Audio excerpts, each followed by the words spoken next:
Abbiamo avuto, vi accennavo proprio all'inizio della puntata, abbiamo avuto il piacere e l'occasione di poter visitare una di queste opere, visitarla nel dettaglio e di riprendere alcune interessanti immagini che adesso andremo subito a vedere.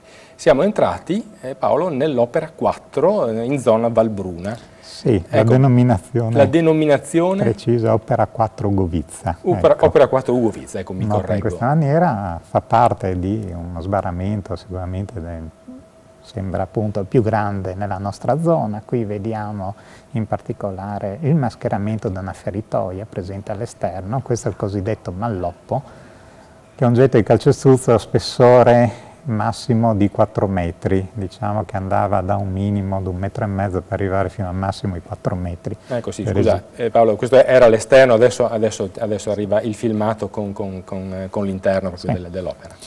Prego. Ecco, in particolare qui vediamo appunto l'ingresso con il suo mascheramento, ingresso che incredibilmente nasconde, molto piccolo e nasconde un'estensione notevole all'interno. Sì, mi parlavi di quanti grosso modo c'è uno sviluppo di 1 chilometro, del sistema di gallerie. 1 chilometro di gallerie, beh insomma. Sì.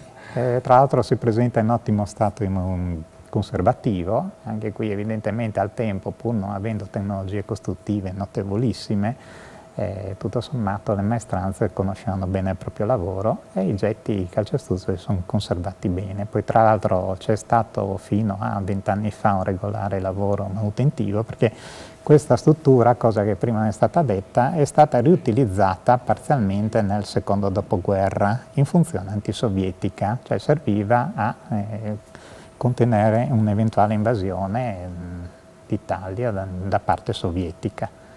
E infatti qui appunto l'esercito italiano ebbe finanziamenti per risistemare queste strutture e adattarle a una guerra convenzionale di tipo più moderno. Ecco.